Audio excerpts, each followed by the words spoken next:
तो दोस्तों, रोज़ की तरह अनलिखनी ब्लॉग में सबका हार्दिक स्वागत है। सबके मंगल भविष्य की कामना के साथ आज प्रेरणादायक विचार में मैं सबका अभिनंदन करता हूँ, सबका स्वागत करता हूँ। मानव जीवन में दोस्तों शांति और चिंता रहित शांति रखने चाहने के लिए हमें कृष्ण भावनामृत के वास्तविक स्वरूप का चिंतन करना जीवन की सार्थकता के लिए अत्यंत ही आवश्यक है, क्योंकि इसके अलावा हमारे पास शांति के स्वरूप को विराजित करने के लिए और कोई विकल्प नहीं है। तो शांति पाने के लिए दोस्तों हमें कृष्ण का ध्यान करना चाहिए। कृष्ण भावनामृत में भगवान कृष्ण के ध्यान करने से हमारे पास और कोई भी विकल्प नहीं है जिससे हम वास्तविक शांति का एहसास कर सकते हैं। और कृष्ण का ध्यान करने से हम शरीर को वश में कर सकते हैं, अपने इंद्रियों को वश में कर सकते हैं। शरीर के जिस प्रथम अंग को वश में करना होता है वह जीभ है। तो वाणी एक अमूल है, जो कोई बोले जान, ये तराजू तोल के तब मुँह बहार। तो जीव का संयम और बिना विचारे जो करे सो पासे पछताए, काम बिगाड़ो आपनो जग में हो दशाए। तो और उसके जिस प्रथम अंग को वश में करना होता है यह जीव है, और उसके बाद जननांग आते हैं, जो वंश परंपरागत यानी वंश को बढ़ाने का कार्य करते हैं। और जब ये वश में हो जाते हैं तो हर वस्तु वश में हो जाती है, जीव है और जननांग है।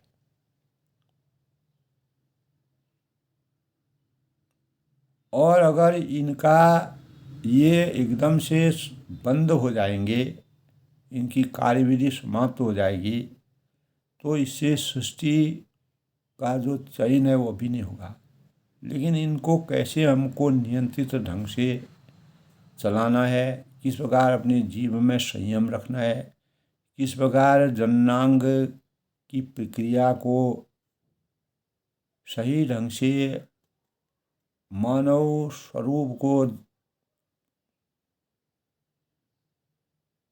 स्वरूप में इसको अवतरित करना होगा, उसके लिए हमें कृष्ण भावनामृत के विचारधारा को अपनाना होगा।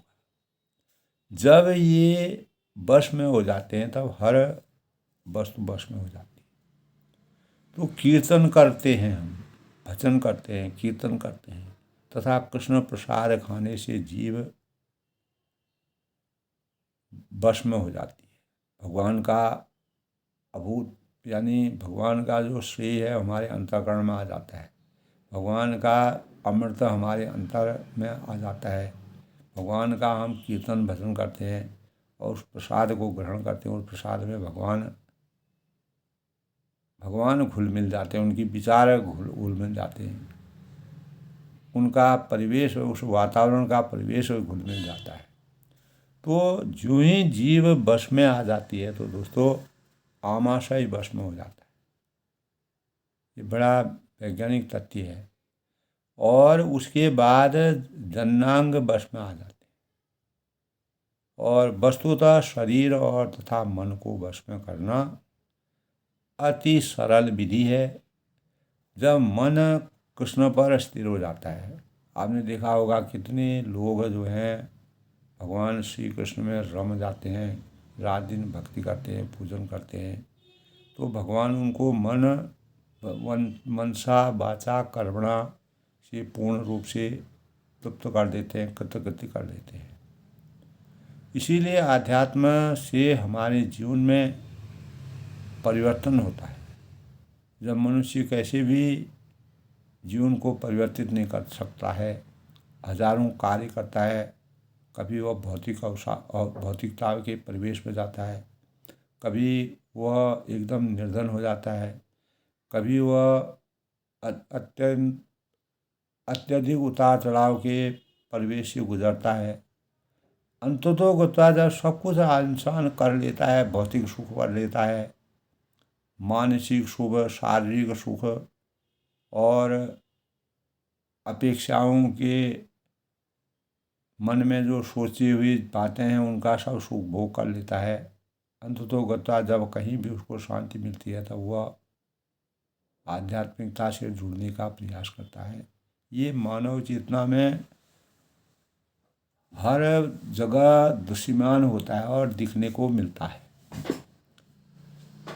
तो कलयुग में भी दोस्तों इस प्रकार की पराकाष्ठा है, क्योंकि वस्तुतः शरीर तथा मन को वश में करना अति सरल विधि है।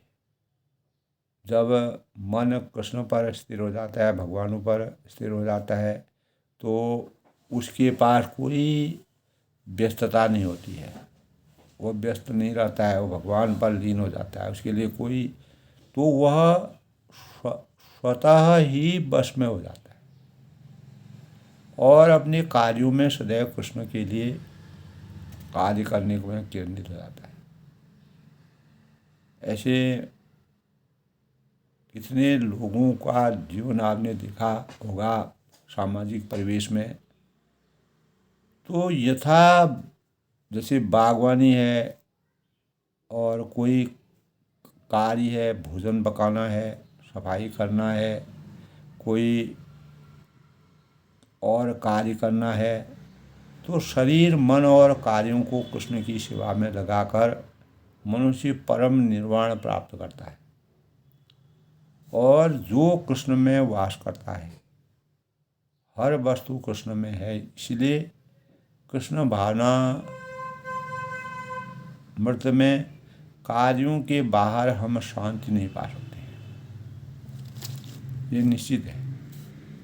तो इस तरह दोस्तों योग के लक्ष्य को स्पष्टतया बतलाया गया है कि योग किसी भी प्रकार की भौतिक सुविधा प्राप्त करने के लिए नहीं होता है।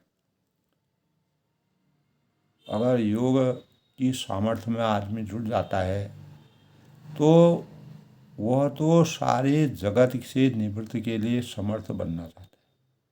जब तक हमें कुछ भौतिक सुविधाएं चाहिए तब तक हम उन्हें पाते रहेंगे, किंतु ये सुविधाएं जीवन की समस्याओं को हल नहीं कर सकती।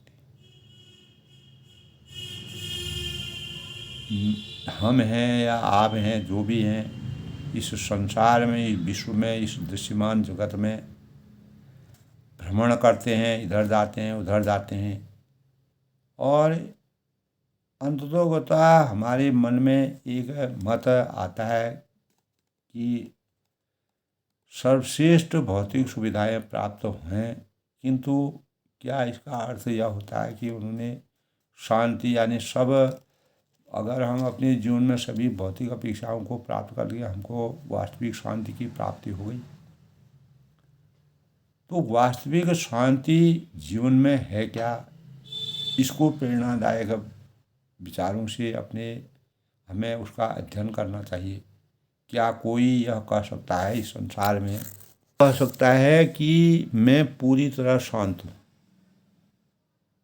यानी सामान्यतया अपना स्वास्थ्य सुधारने और यानी अपने शरीर की चर्बी को कम करने के लिए मनुष्य योग समिति में सम्मिलित होता है। यानी मैं स्वस्थ रहूं, मैं मोटा न हूं, मेरी चर्बी न बढ़े, तो वह योग की साधना लेकर के उसकी साधना से अपनी चर्बी को, अपने शरीर के बल को कम करना चाहता है और जिससे वह स्वस्थ रहे। तो धनी राष्ट्रों के जो लोग होते हैं वह खाते पीते हैं, अनेक प्रकार की सुख सुविधाएँ लेते हैं, मोटे हो जाते हैं, और दुबला होने से ही तथाकथित योग शिक्षकों को तुल्य चुकाते हैं। और लोग इन कृत्रिम जो आसन हैं से दुबला बनने का प्रयास करते हैं, किंतु यह नहीं समझ पाते कि यदि वे केवल यानी सब्जियों हैं, तरकारियों या फल अन्न खाएं तो वे कभी मोटे नहीं होंगे। जो लोग मोटे हो जाते हैं क्योंकि वे डट कर खाते हैं, क्योंकि वे मांस खाते हैं और डट कर भोजन करते वालों को मधुमेह, मोटापा, हृदयघात आदि रोग भी हो जाते हैं। और जो लोग अपर्याप्त भोजन करते हैं वे यक्ष्मा से पीड़ित होते हैं। यानी अतएव संयमता आवश्यकी है। जीवन में एक संयमित जीवन जीना एक अलग अलग भाव है। और भोजन में संयंत्रता का अर्थ है कि हम उतना ही खाते हैं जितना शरीर तथा आत्मा साथ साथ चलते रहे। तो भोजन हमको अगर अपार भी मिला, हम किसी शादी पार्टी में गए हैं और अनर्थ ठोस ठोस करके गलिता हम खाएं तो उसका परिणाम क्या होगा? हमारे अंतःकरण में विकृतियां पैदा होंगी और वह हमारे लिए अपच हो जाएगा, जिसके परिणाम से हमारी आत्मा दुखी होगी। तो यदि हम आशुता से अधिक या कम खा लेते हैं तो रुग्ण हो जाएंगे। इसकी व्याख्या ने यानी एक जगह की है कि नात्यस्य अस्तु योग अस्ति, नात्यस्यस्तु योग अस्ति, न चैक अंत मनस न ततः, न चाति स्वप्नशीलस्य जागतो नैव च अर्जुन, जागतो नैव च अर्जुन। भगवान श्री कृष्ण कहते हैं कि हे अर्जुन, जो अधिक खाता है या बहुत कम खाता है, जो अधिक सोता है अथवा जो पर्याप्त सोता नहीं है, दोनों सी पक्षी हैं और उसके रोगी बनने की कोई संभावना नहीं होती।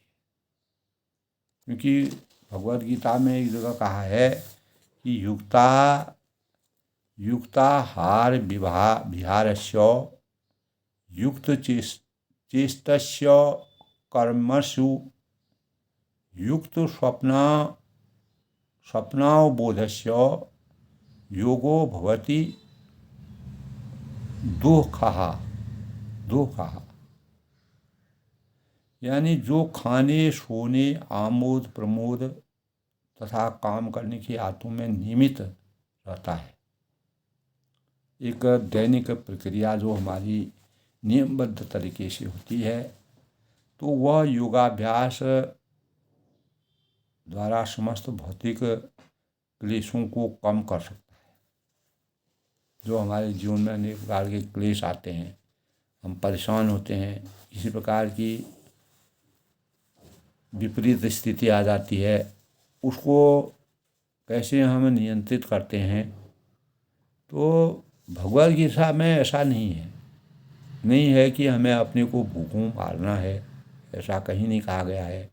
शरीर को किसी भी अभ्यास के लिए उपयुक्त रखना चाहिए, इसीलिए भोजन करने की आवश्यकता होती है। और हम अपने कार्यक्रम के अनुसार केवल कृष्ण प्रसाद खाते हैं। यदि आप और हम प्रतिदिन 10 पाउंड भोजन कर सकते हैं तो अवश्य खाना चाहिए। किंतु यदि लालचवश हम और आप 10 पाउंड खाने का प्रयास करेंगे तो वह हमको हमारे लिए कष्टकारी होगा। जैसे किसी को फ्री में मिल जाता है और वह ये नहीं देखता है कि ये मेरे शरीर के लिए नुकसान करेगा, तो उसका वह लालच उसमें आ जाता है। तो अतः कृष्ण भावनामृत के अभ्यास में ये सारे कार्य आते हैं, किंतु वे आध्यात्मिक कृत में आध्यात्म कृत हैं, यानी भौतिक शरीर के अंत का अर्थ शून्य है। हमारा जीवन शून्य से पैदा होता है और शून्य में ही चला जाता है। इसको कोई नकार नहीं सकता है। हम कुछ लेके नहीं आते हैं और कुछ लेके नहीं जाते, ये सब जानते हैं। तो प्रवेश करना नहीं होता है। शून्य यानी भौतिक शरीर के अंत का अर्थ शून्य में प्रवेश करना नहीं होता है। यह तो मात्र यानी गप है। भगवान की सृष्टि के भीतर कहीं भी शून्य नहीं है, ये भी बोला गया। मैं शून्य नहीं हूँ, अभी तो आत्मा हूँ। यदि मैं शून्य होता तो मेरे शरीर का विकास कैसे हो पाता? यह शून्य कहाँ है? यदि हम भूमि पर बीज बोते हैं तो वह उगता है और उसका पौधा विशाल वृक्ष तक बन जाता है। शून्य कहाँ है? भगवद गीता के 14वें अध्याय में एक जगह बताया है, श्री कृष्ण कहते हैं कि सर्वयोनिषु कौन्तेय मूर्तयः संभवन्ति या तासां ब्रह्म महद योनिरहं बीज प्रदं पिता। यानी हे कुंती पुत्र, अर्जुन से भगवान श्री कृष्ण कहते हैं सर्वयोनिषु कौन्तेय मूर्तयः संभवन्ति च या, यानी हे कुंती पुत्र, तुम यह समझ लो, बूझ लो, विचार लो, मंथन कर लो कि समस्त प्रकार की जो जीव योनियाँ हैं, 84 लाख जो योनियाँ इस संसार में, इस सृष्टि में विराजमान होती हैं, इस भौतिक प्रकृति में जन्म द्वारा संभव है। जन्म लेना, और यानी वह एक बार जन्म लेता है, फिर पूरी प्रक्रिया करता है, फिर वह दूसरा जन्म लेता है। मैं उनका बीज प्रदाता पिता हूँ। भगवान सर्वशक्तिमान है और वही जो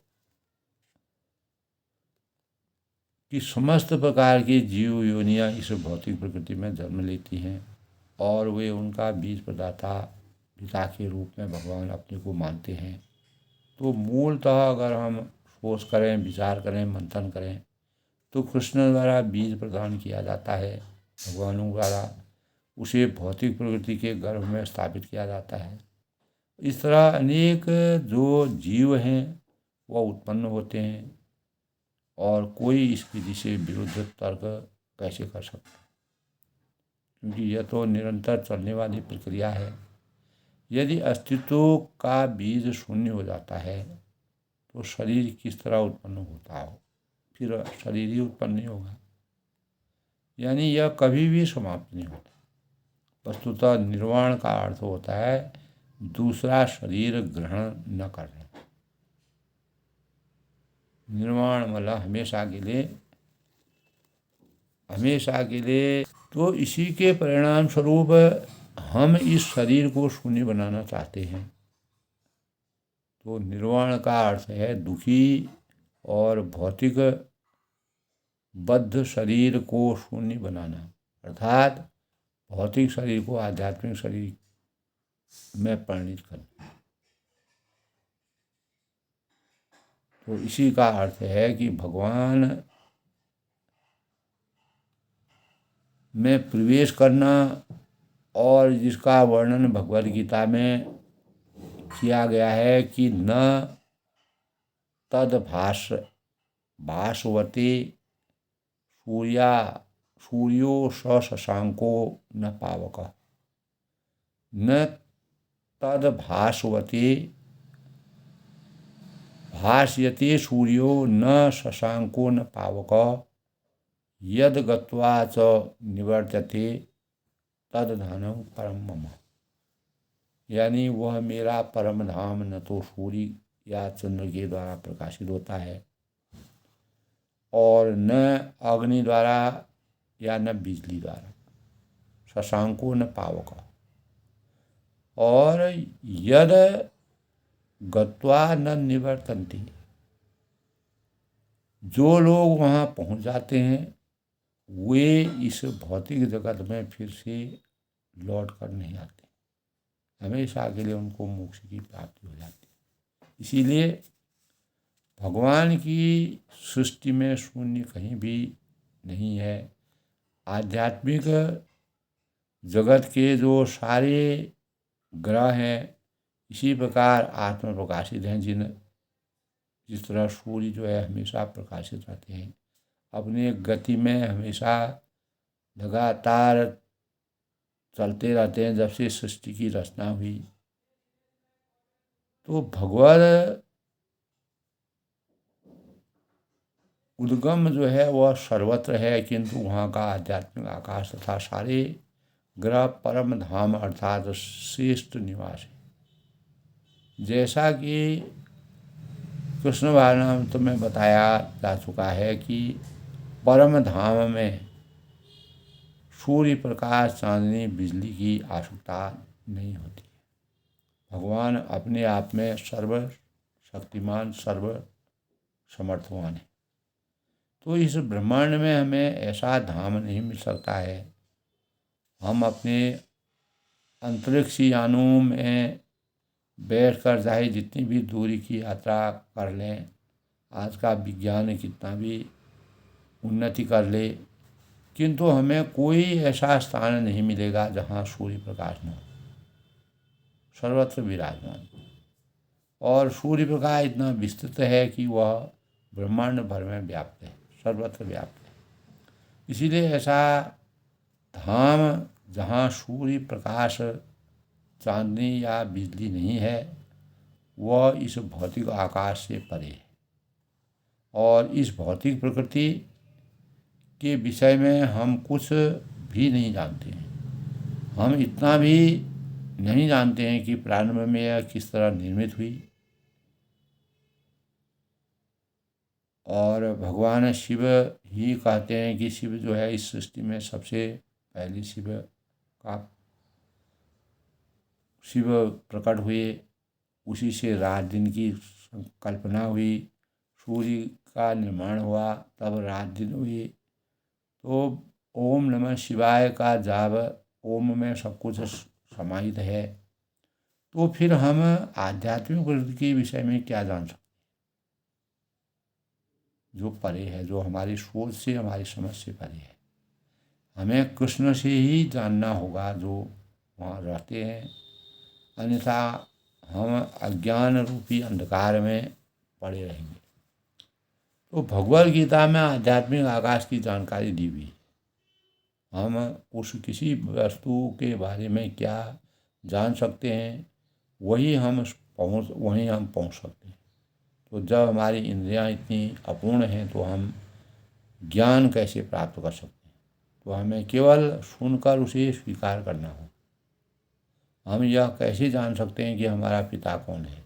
जब हम अपनी माता के वचन को न मान लें तो हमारी माता कहती है कि यह तुम्हारे पिता है, और हम उसे मान लेते हैं कि हम इधर उधर पूछताछ करके वो अथवा प्रयोग करके अपने पिता का निश्चय नहीं कर सकते। यह ज्ञान हमारे साधनों से परे है, क्योंकि हम न प्रत्यक्ष रूप में उसमें है न परोक्ष रूप से। इसी तरह यदि हमें आध्यात्मिक आकाश यानी भगवत धाम के विषय में जानना है तो हमें वेद रूपी माता से सुनना होगा। वेद माता जिसको कहते हैं, तो वे ही प्रमाण हैं, वही साक्षी हैं। और वेदों को वेद माता कहा गया है क्योंकि उनसे प्राप्त होने वाला जो ज्ञान है माता से मिलने वाले ज्ञान से के समान है। हमें ज्ञान प्राप्त करने के लिए विश्वास करना होगा। अगर माता ने हमको बताया कि ये तुम्हारे पिता हैं तो हमको उसमें विश्वास करना पड़ेगा। अपनी संपूर्ण इंद्रियों के साथ प्रयोग करके इस दिव्य ज्ञान को प्राप्त करने की कोई संभावना नहीं। भगवान ने स्वयं यहाँ पर कहा है कि शांति, निर्वाण, परम संस्थाम द्विगच्छति, यानी एक उत्कृष्ट योगी जो भगवान कृष्ण को भली भांति समझता है और असली शांति प्राप्त कर सकता है और अंततः श्री भगवत धाम वह पहुँच सकता है। उस धाम को कृष्णलोक या गोलोक वृंदावन कहलाता है।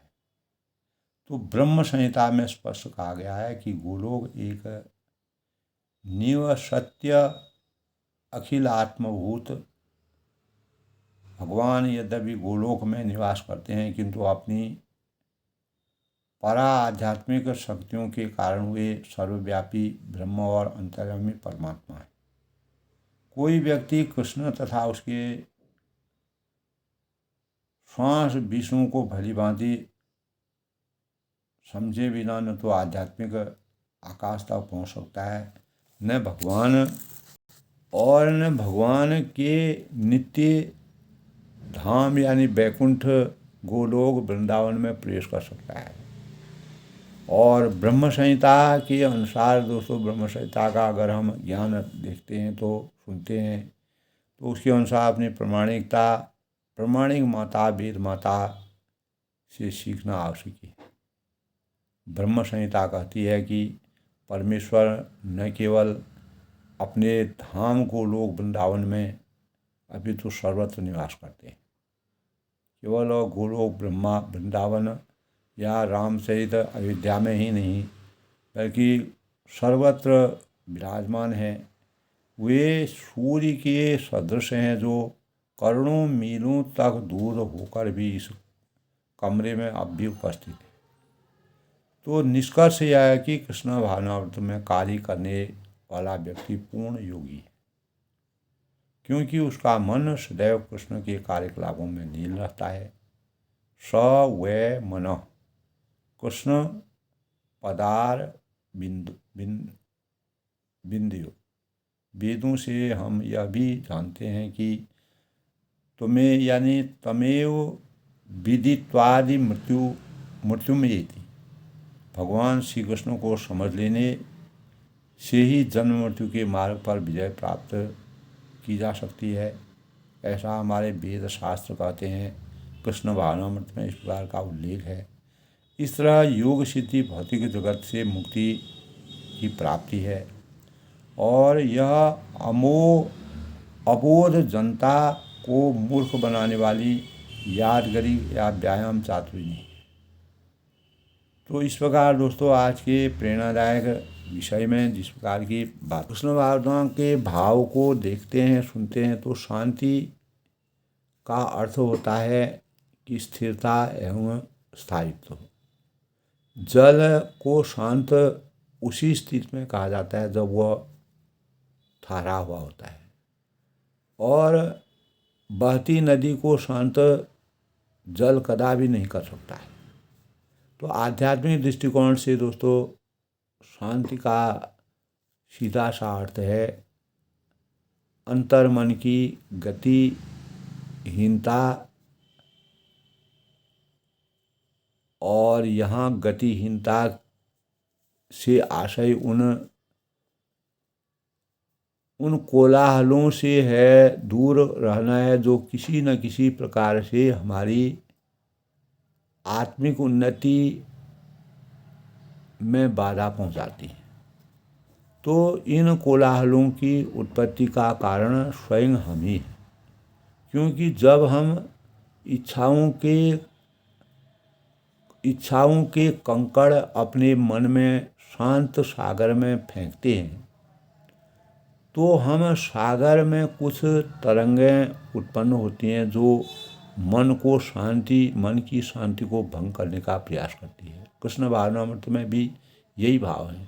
सांसारिक बंधन एवं बाह्य परिवेश से मन की शांति को दूर धकेलते हैं।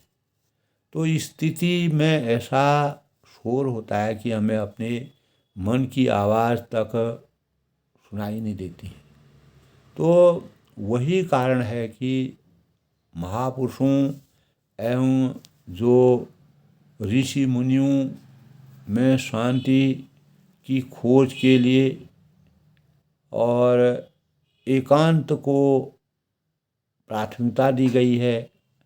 और इसका कारण यह है कि दोस्तों, पहाड़ों में, कंदराओं में, जंगलों में इत्यादि में स्थानों पर बाह्य वातावरण का शोरगुल अनुपस्थित होता है, और पर वहाँ वातावरण का शोरगुल अनुपस्थित होने के परिणाम स्वरूप इसके कारण हमारे मन में, मस्तिष्क में पड़ने वाला जो कुप्रभाव है वह क्षीण हो जाता है। तो पूर्ण शांति की बात करें तो इसका सीधा सा अर्थ है कि पूर्ण गतिहीनता की स्थिति। सत्य यह है कि दोस्तों, ऐसी स्थिति में केवल मृत्यु की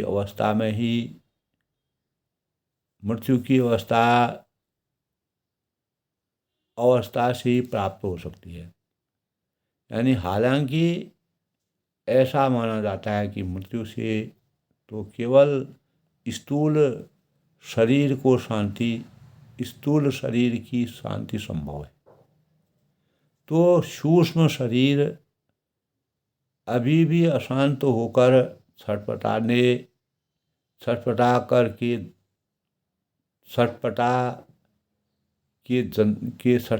के जंजाल में जकड़ा रहता है।